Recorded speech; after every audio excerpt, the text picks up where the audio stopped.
Olá a todos e a todos. Essa aula é sobre síndromes neuróticas, né? Com relação às síndromes neuróticas, a gente vai ter que, primeiro, antes de qualquer coisa, fazer uma delimitação. Bem, é necessário a gente diferenciar neurose enquanto estrutura, que é uma estrutura de personalidade caracterizada por conflitos psíquicos, né, de defesa. E é necessário a gente diferenciar os sintomas os sintomas neuróticos. Então, os sintomas neuróticos, eles estão presentes em vários tipos de síndromes. Nas síndromes depressivas, principalmente nas síndromes ansiosas, tá? Você tem essa natureza de sintomas, né? Então, por exemplo, tem depressão de ordem neurótica, depressão de ordem psicótica. As depressões de ordem psicótica, elas têm características por ter certa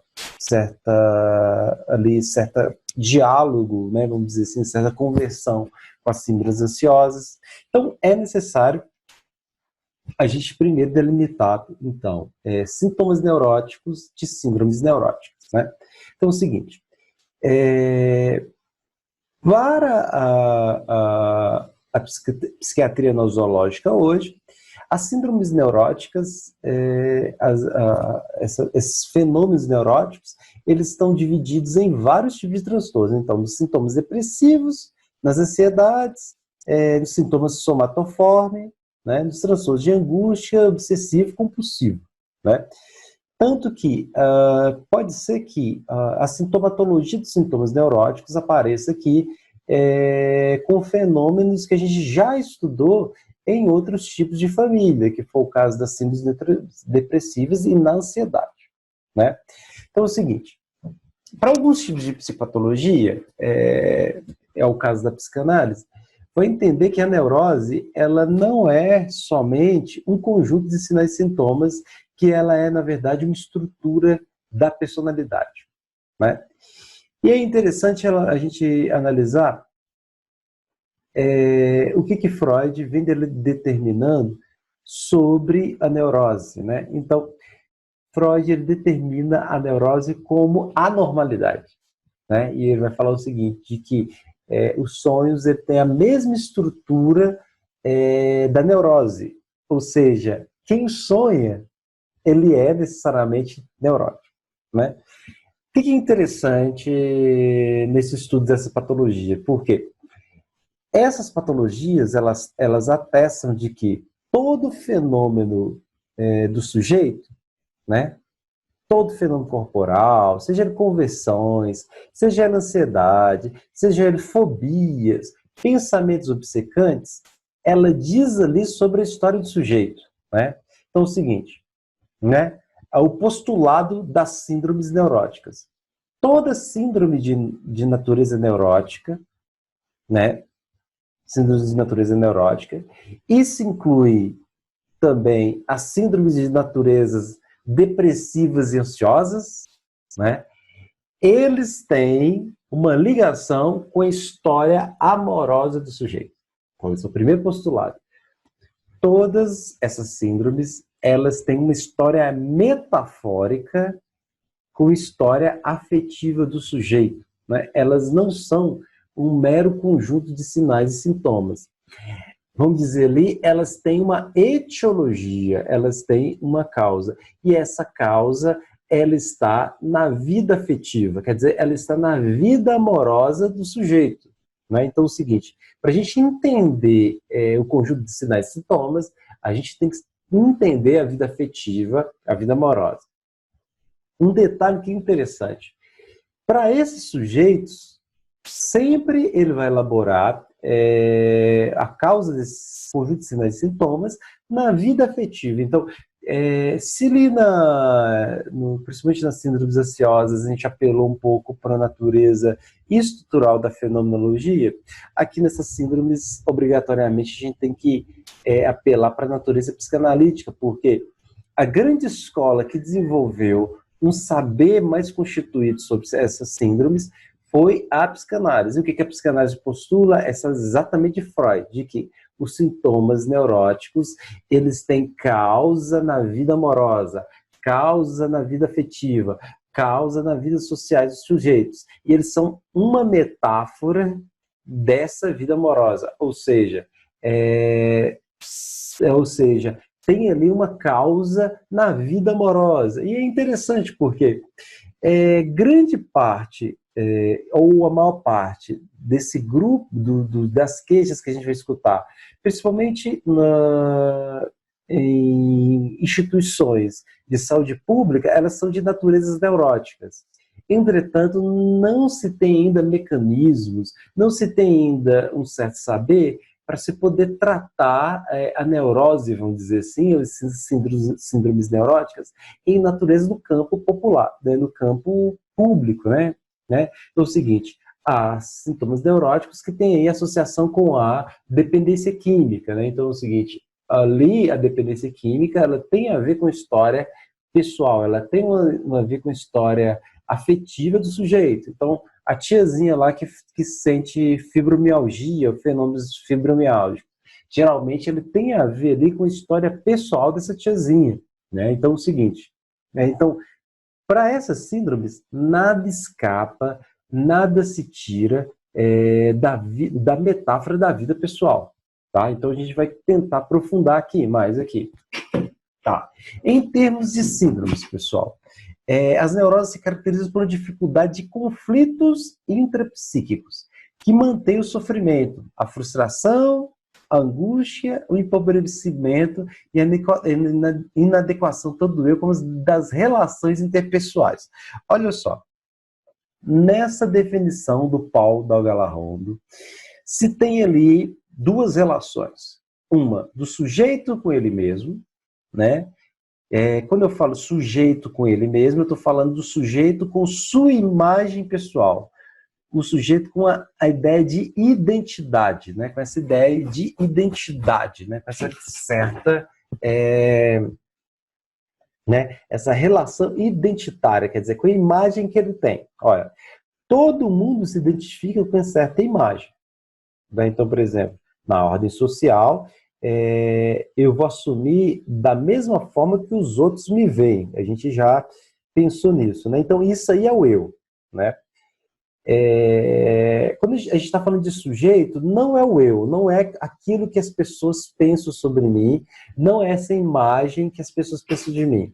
A gente caracteriza como sujeito, como pensamento, a nossa característica de pensar a nossa própria subjetividade. É o sujeito. Né? Então, são coisas distintas. Né? Então, por exemplo, nem todo mundo é sujeito. Né? Às vezes as pessoas elas ficam identificadas, a maior parte delas, com aquilo que as pessoas esperam delas, com o ideal de que a sociedade, a família, né, o marido, alguém pensam delas. E isso a gente viu nos outros tipos de psicopatologia. Isso é o caminho do adoecimento da neurose. Então é o seguinte, toda síndrome neurótica, ele tem uma certa separação, um certo conflito do que o que a sociedade, o que os laços familiares, o que os laços da comunidade, da sociedade esperam que o sujeito faça e seja, e aquilo que ele realmente deseja. Né? Então é o seguinte, o que ele realmente deseja, ele tem que ser interpretado, ou seja, não é qualquer um que pensa só porque deseja, né? Detalhe. O que mais nos angustia é quando algo do que a gente deseja vem à tona, né? Porque necessariamente isso vai contrariar o que a sociedade pensa, o que a nossa família pensa, o que as pessoas vão pensar, né? Então é o seguinte, essa imagem que a gente tem da gente própria, vamos dizer assim, é uma certa censura, né, da gente, né? E necessariamente todo mundo vai ficar fisgado, com esse tipo de imagem, né? E as pessoas ficam coladas com esse tipo de imagem. Então é o seguinte, pensar sobre si mesmo, necessariamente, ele é um ato revolucionário, no sentido de que pensar sobre si mesmo ele vai desagradar determinadas coisas, determinadas pessoas. Entretanto, ninguém é sem também o outro, né? Então é o seguinte, essa ideia de som de diálogo. Então é o seguinte, todo sintoma neurótico, ele tem essa característica intrapsíquica, esse conflito, né, entre o que as pessoas pensam e o que o sujeito realmente deseja. E um detalhe, esse tipo de psicopatologia, ela vai atestar que o sujeito desconhece realmente o que ele deseja, né? E ele é totalmente identificado e ele tenta firmar essa existência desse outro, ele tenta afirmar o que o outro quer dele, né, o tempo inteiro, ainda que seja de forma tamponada, mas assim, o desejo ela aparece assim, de forma assim, um pouco mascarada, né? Então, o que é uma neurose? Então, são síndromes neuróticas, então são formas mascaradas de aparecer o que o sujeito deseja. São formas mascaradas, né, e conflituosas do sujeito fazer algo que ele deseja de fato, né? Então, eu espero que durante o desenvolvimento dessas síndromes a gente possa falar um pouco mais, né? Então, elas vêm de que formas? Primeiro, síndromes fóbicas, né? Então, é o seguinte, o sujeito desencadeia uma fobia ao ambiente, né? Ou, vamos dizer, à altura, né? Ou então um animal assim, sem lógica e racionalidade nenhuma, né? E essa fobia, ela tem relação com a história pessoal dele. Por exemplo, o sujeito, ele tem medo de cachorro, né? E esse medo de cachorro, ele tem a ver com história, né? De repente, de um pai que criava cachorro e o pai truculento.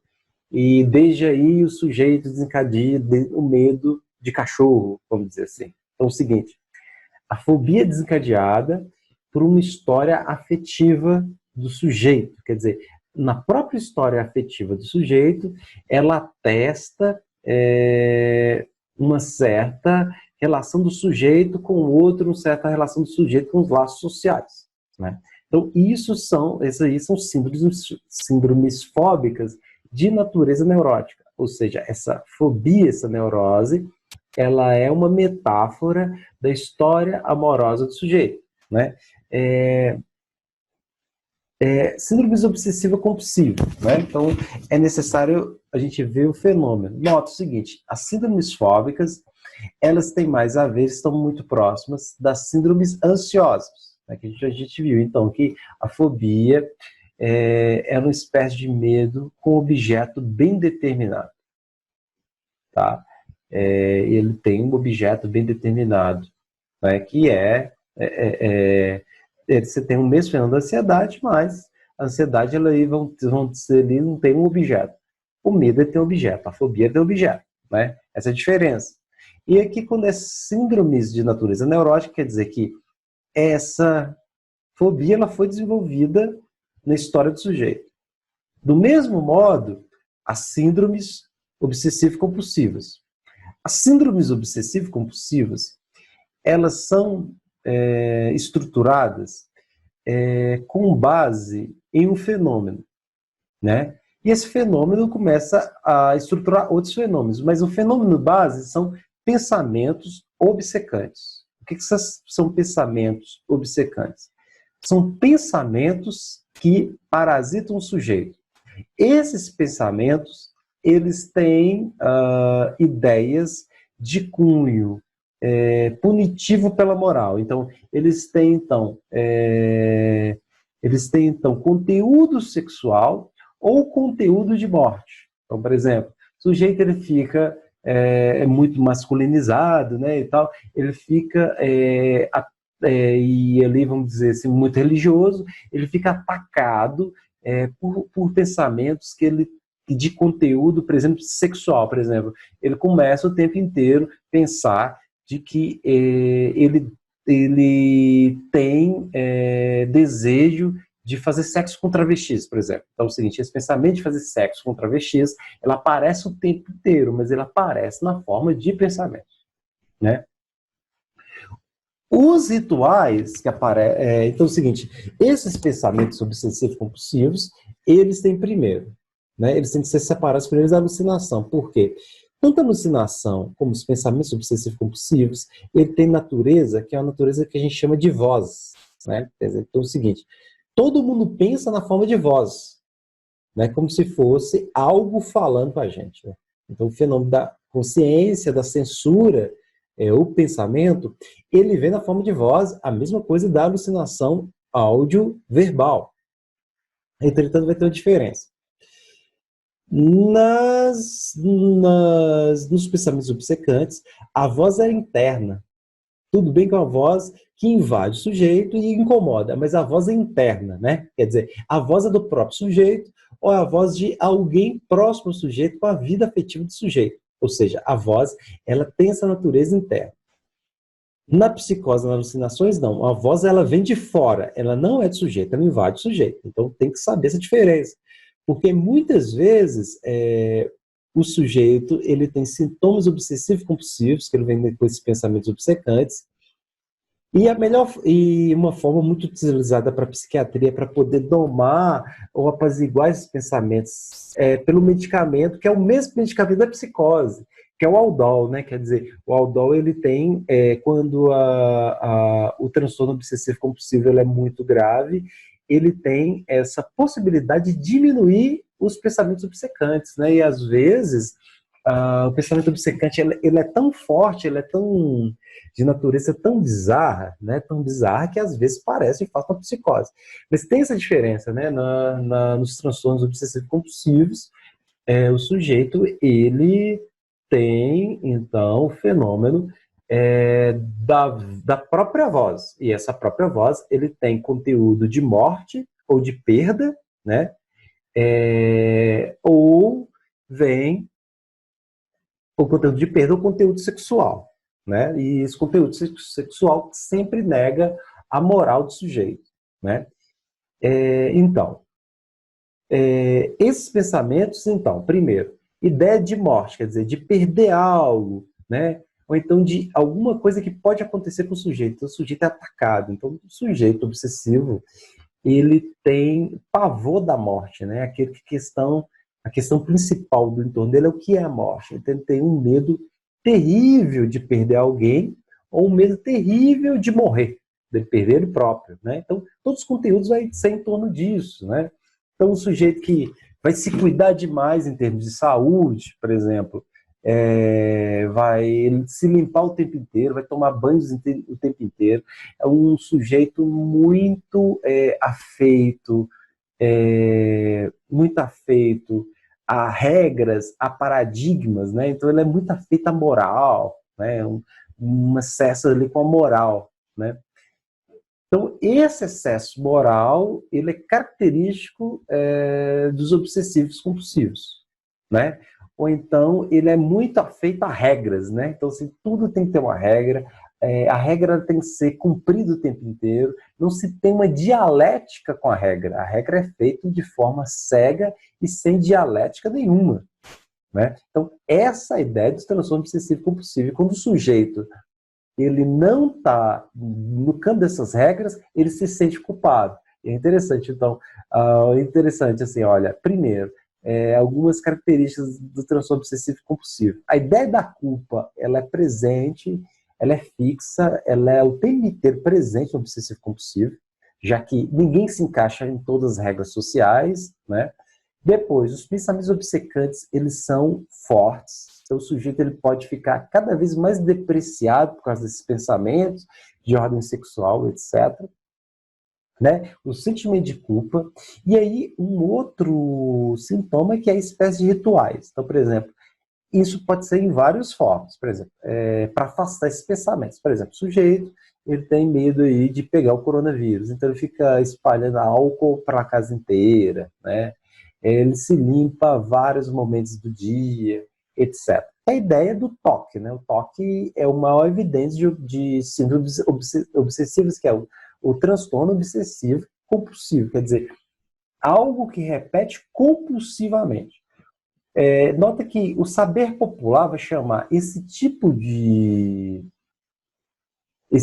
transtorno de mania, mas aí mania é outra coisa, né? O que a gente tem que falar é que é uma compulsão, quer dizer, algo que se repete, a revelia do sujeito, e o sujeito não consegue parar, de fazer ou não consegue parar de pensar, né? E isso aí vai dar bastante desgaste pessoal com o sujeito ele não consegue livrar desses pensamentos que o atormentam, né? Então, é isso aí. Então, ele vem, são na forma de rituais, né? Então, o que caracteriza, de novo, o que característica as síndromes obsessivo-compulsivos? Pensamento obcecante, culpa, rituais.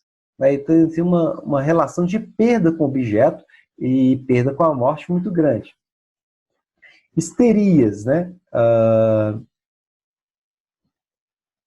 Histerias, né? Então, síndromes histriônicas, ou síndromes histéricas, elas são características, né, de transtornos, né, que ele tem a ver com uma divisão do eu, né? Quer dizer, o sujeito ele tem um conflito sobre a realidade que ele é. Não? Então, por exemplo, é muito normal, tipo assim, por exemplo, que o sujeito ele tem uma espécie, por exemplo, de despersonalização, né?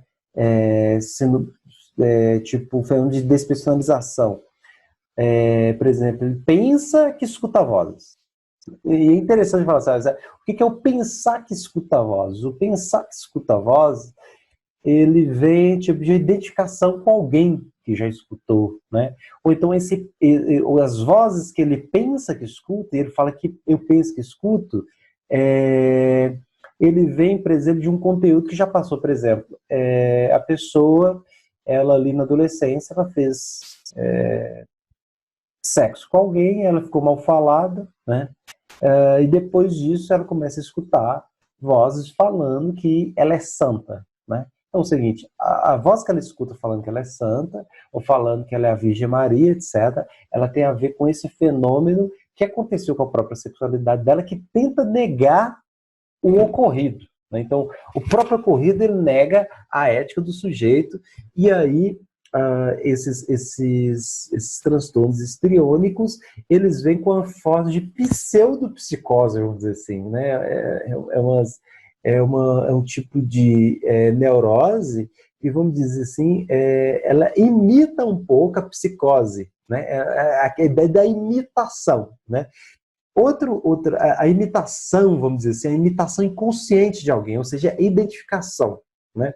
Então é o seguinte, esses transtornos histéricos, eles têm a ver o seguinte com, primeiro, o sujeito, ele vive com alguém doente, ele pega a doença para ele, né? Ou então, acontecer alguma coisa ali que nega a situação, essas vozes, esses conteúdos histéricos, ele vem. Então é o seguinte, transtornos somatoformes, ele então está ligado com a ideia de que o sujeito ele possui uma doença, né? Então, por exemplo, é muito típico em senhoras um pouco mais idosas, né? Fala assim, eu tô com artrose, tô com artrite, aí comecei a pegar câncer, aí escuta ali uma coisa no jornal, eu tô com essa doença, aí não dorme mais porque tá com medo dessa doença, né? Então é o seguinte, essa ideia da doença, né? Se cria uma impotência em torno de uma doença que ela não tem, né, que não está ali no exame, mas ela identifica com ela, dado o conflito psíquico, né, que está doente. Então, a queixa, então, da estética, do sintoma somatoforme, é essa falta de potência.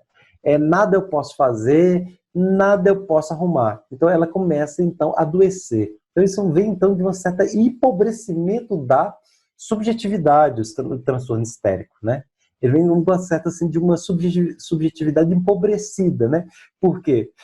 O discurso se ali na neurose obsessiva o discurso é a regra e a culpa, na histeria o discurso é sempre nada podemos fazer, ou então a culpa é dos outros, né? A culpa é dos outros por eu estar estado nesse lugar, a culpa é dos outros por eu ter adoecido, né? Então, assim, ele vai testar sempre impotência. E essa impotência de nada poder fazer diante da doença.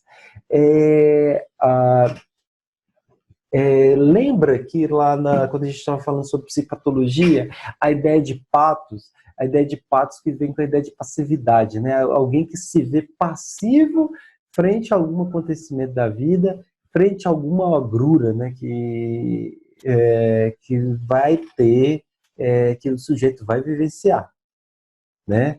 que o sujeito vai vivenciar. Então, assim, a ideia da histérica é sempre essa ideia da passividade. Né? Nada ela tem responsabilidade, a responsabilidade é dos outros, né? A culpa é dos outros, etc. E interessante o seguinte, o quanto que o sintoma histérico ele tem a ver com estrutura normal, né? Várias pessoas tomam esse paradigma, né, daquela pessoa que nada pode fazer sobre a própria doença, né? Então isso aí tem a ver então sobre as fenômenos de ordem histérico, né? Então a gente retomando as síndromes fóbicas, vamos ver uma por uma, né? A gente já retomou a maior parte dela. Então caracteriza por medos intensos e irracionais por situações, objetos, animais que objetivamente não oferecem um perigo proporcional à intensidade de tal medo, né? Então, um perigo desproporcional. Medo de cachorro, né? O sujeito vai entrar no elevador e tem um medo danado daquele cair, medo de ligar o liquidificador, porque pode estourar, e aí vai, né? Mas, assim, o que é necessário saber desses tipos de fobia? Todos eles têm a ver com história pessoal e afetiva do sujeito. Por exemplo, o sujeito ele tem um acidente, aí ele começa a ter medo de andar de carro, ou então medo de panela de pressão, aí vai. Agora, fobias, ele é o tipo mais próximo, né, das fobias, que é o medo dos espaços amplos, né, dos supermercados, estacionamentos, etc., né? Ou então de encontrar com pessoas próximas, e essas pessoas têm a ver com o passado do sujeito. Então, a agorafobia ela é muito próxima de fenômenos, por exemplo, ansiosos. A gente viu que são fenômenos das crises ansiosas, né? Mas ali a gente vai ter, então, um objeto determinado, que são, então, os lugares mais amplos, né? E aí, né? Se tem isso. Então, assim, é muito comum, assim, gente que com fobia, por exemplo, de buracos, né? Então, né? O sujeito tem medo de buraco, medo de sangue, medo de faca, né? Então, é o seguinte, quando se trata esse tipo de paciente, pessoal, necessariamente é necessário ver com o paciente a história afetiva dele. O que é esse medo, essa identidade que são objeto, ele tem a ver com a afetividade dele, o que tem a ver com a história pessoal dele. Porque certamente vai ter alguma coisa da vida afetiva dele. E é necessário que o terapeuta, ali no tratamento, e a gente está falando já de terapia, de tratamento, não de patologia, que o terapeuta ele evoque alguma relação para que o sujeito pudesse se tratar em torno desse trabalho de elaboração disso com o sujeito. Né? Então, as fobias sociais, né? Ou então fobia de angústia, o sujeito não pode estar em eventos sociais, né? E, geralmente, esses eventos sociais evocam também a vida do sujeito. Por exemplo, o sujeito tem angústia de ir para casamento, de estádio, e vai. Então, as síndromes obsessivo-compulsivas, que é o predomínio das ideias compulsivas. As ideias compulsivas, elas estão, então, na vida cotidiana, e a vida cotidiana são lotadas delas, né? Por exemplo, vai dormir e aí fica uma voz te falando se você não escovou os dentes, né? Isso é o mais típico, né, dessa voz.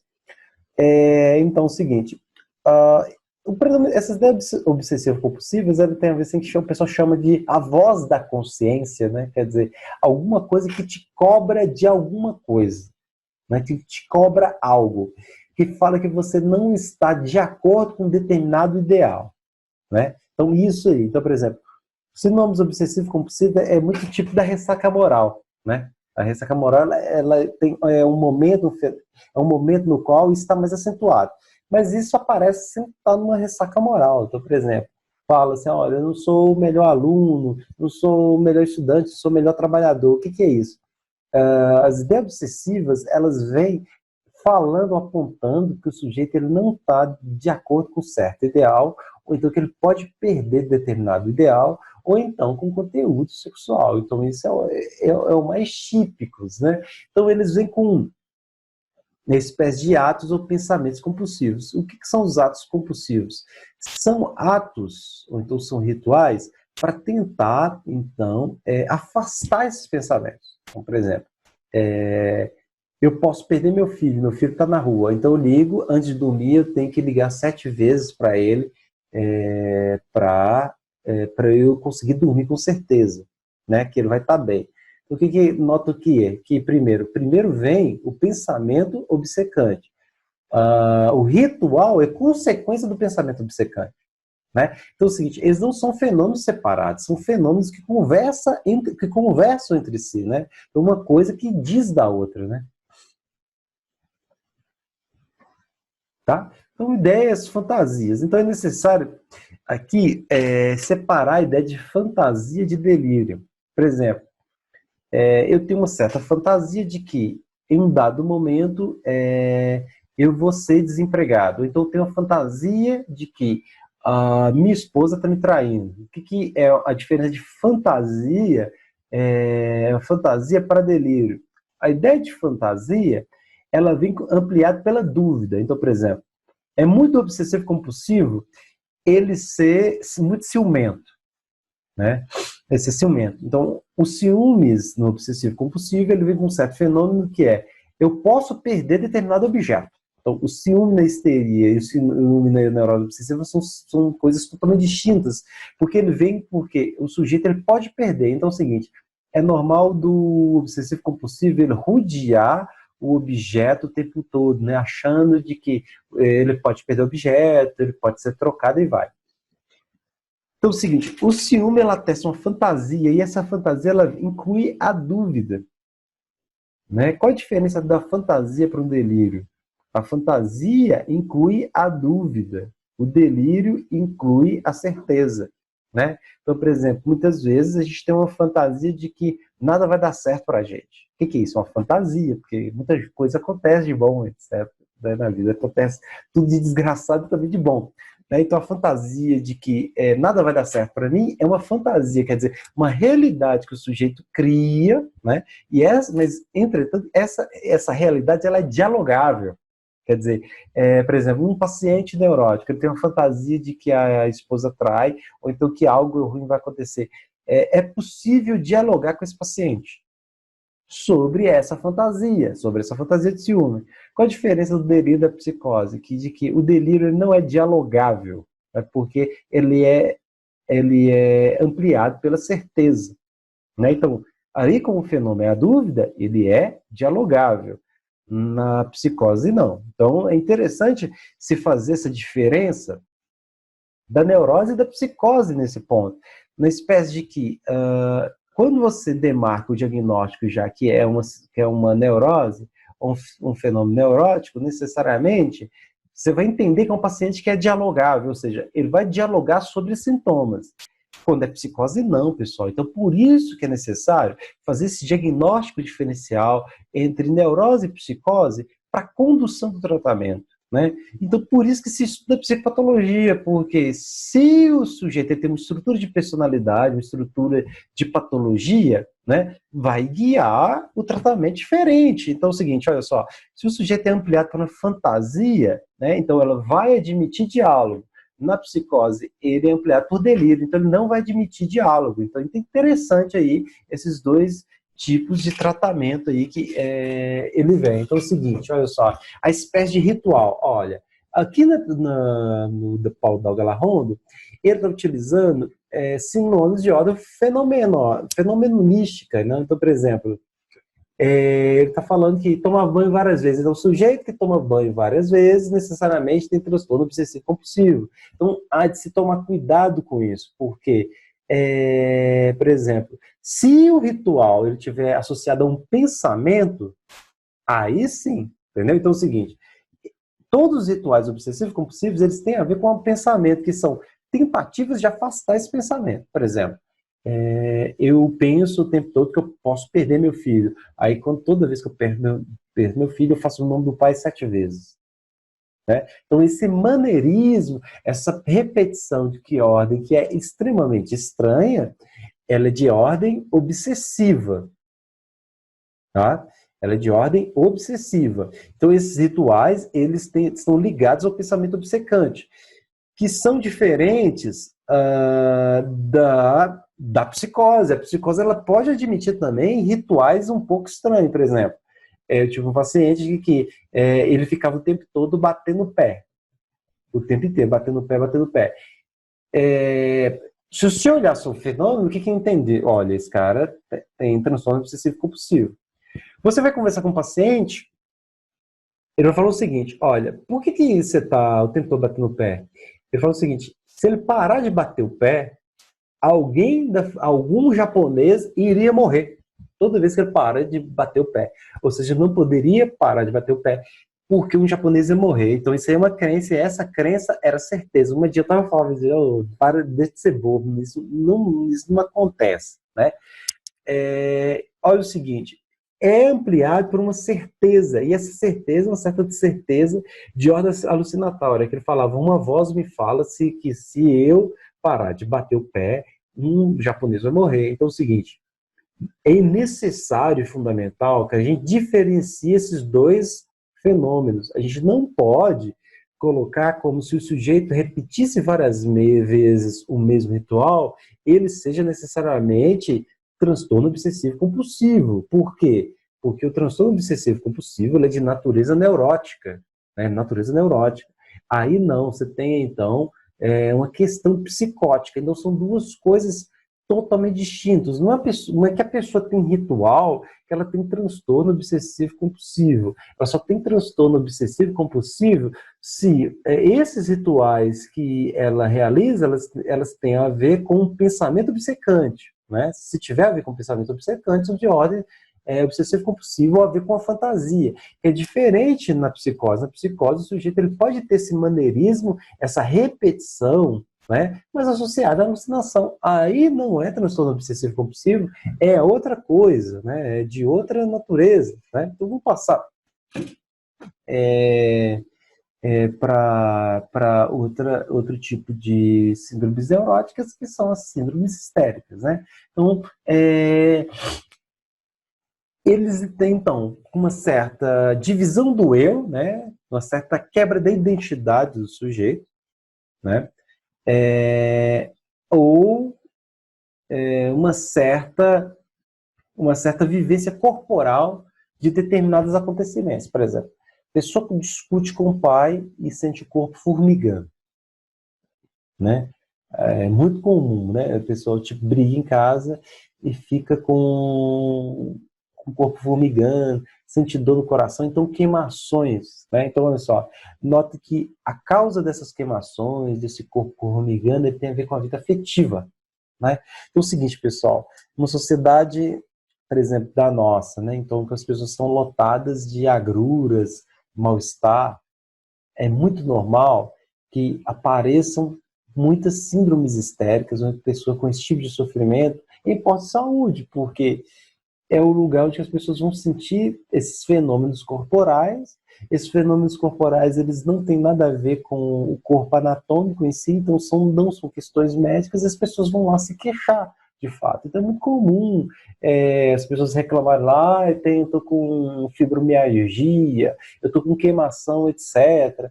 Ou então ele tem um tique, começa a piscar e tal, e isso vem de um fenômeno de raiva, disso acontece lá. E o que é interessante, são fenômenos de que, quando você desestrutura, quando você desmonta o acontecimento dele, ele desfaz. Isso é interessante, porque o tratamento dele ele está muito focado em tentar escutar o sujeito e fazer que o sujeito crie sentido do sintoma a partir a partir de sua vida afetiva, a partir dos seus laços sociais. Ou seja, sintomas de ordem histérica, neurótica, a maior parte delas hoje em unidades básicas de saúde, elas são medicadas. E isso é terrível, porque isso tira da possibilidade do sujeito criar um sentido sobre seu próprio sintoma, né? E que ele saia da medicação, que ele crie uma vida mais autônoma, né? Se colocar o sujeito fodado na medicação, ele nunca vai sair disso porque ele não vai conseguir produzir isso. Né? Então, esses aí são de ordem histérica. É natureza de ordem histérica o pensamento um pouco teatral, quer dizer, o pensamento sempre exagerado ao lidar com as coisas. Então, o sujeito ele faz uma tragédia dentro de uma coisa que não tem fundamento nenhum. Por exemplo, meu marido me respondeu, me deu uma resposta, tudo está acabado, começo a sentir mal, vou morrer por causa disso, etc. Então, o que é isso? É uma espécie de teatralidade próximo da vida afetiva. É claro que essa teatralidade, pessoal, a gente não pode colocar como uma teatralidade consciente. É uma teatralidade inconsciente, né?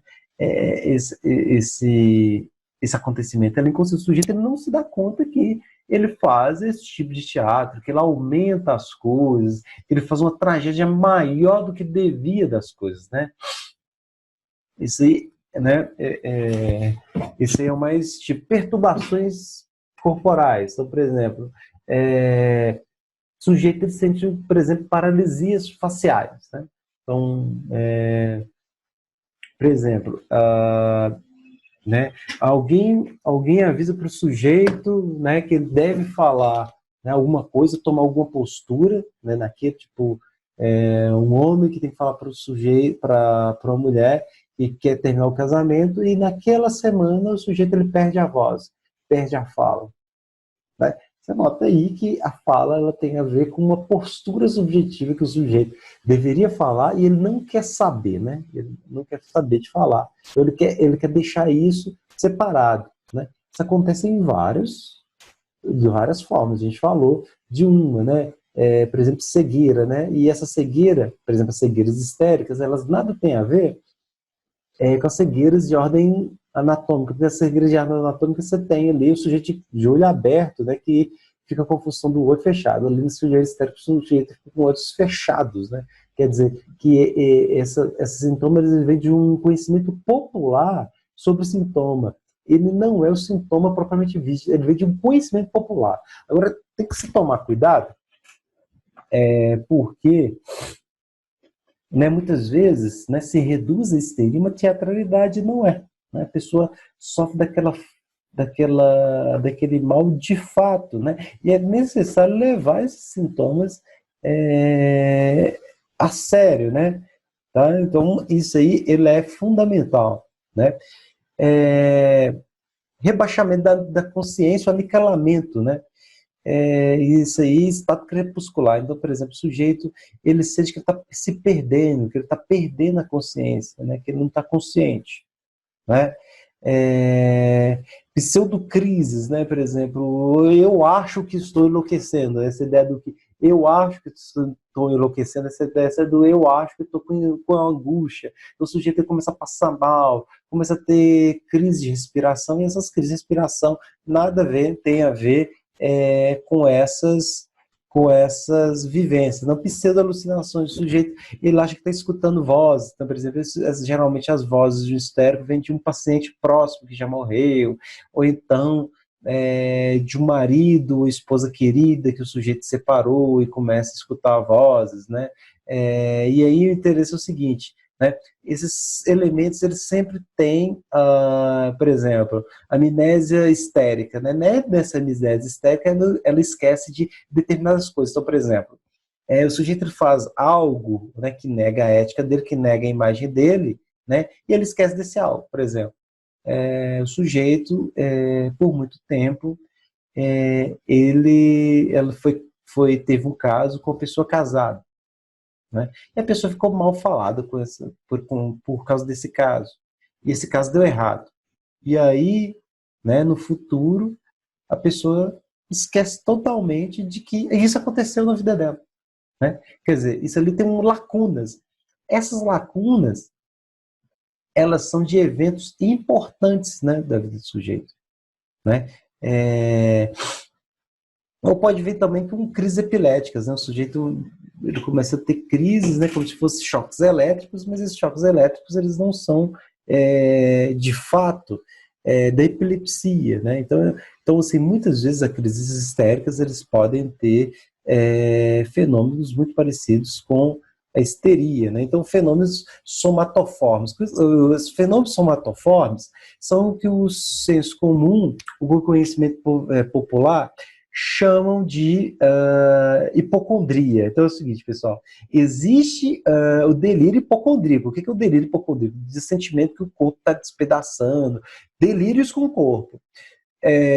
O pensamento somatoforme, o fenômeno somatoforme é outra forma, né? Quer dizer, o sujeito tem mania de doença, né? Tudo ele vai ficar doente. Ela assiste uma coisa na Globo, ele começa, tô com essa doença. Ou então convive com alguém que já morreu com a doença e acha, também tô doente. Ele vê uma coisa da TV com sintomas de coronavírus e passa a ter também essa doença. Então é uma certa, vamos dizer, assim, um certo afeiçoamento à própria doença, essa impotência da doença, né? E esse tipo de doença ela não tem constatação nenhuma médica, né? Então são dores difusas, cefaleia, o sujeito fica o tempo inteiro sentindo dor de cabeça, né? Ou então dor abdominal, ele não consegue fazer nada, né?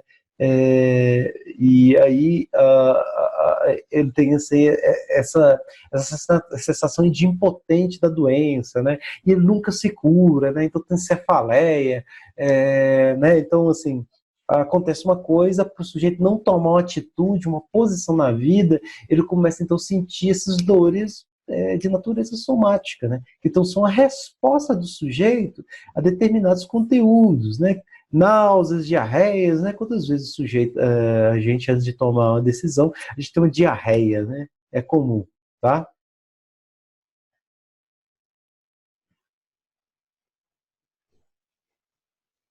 Né? Então é o seguinte, a somatização é um certo amor à doença, né? Um certo desejo do sujeito de estar doente. E ele utiliza esse estado doente para se colocar como vítima. Porque você não está trabalhando, etc. Não, porque eu sou doente, não posso fazer determinada coisa. Ele não pode se separar de mim porque eu sou uma pessoa doente. Como é que pode o doente estar passando por essas coisas? Ele vem da ideia de desculpa, né? Para não tomar determinadas ações, né? Então, determinadas agruras da vida, né? Então, assim, essa aqui é uma breve repetição, né? Então é isso, pessoal. Os transtornos, então,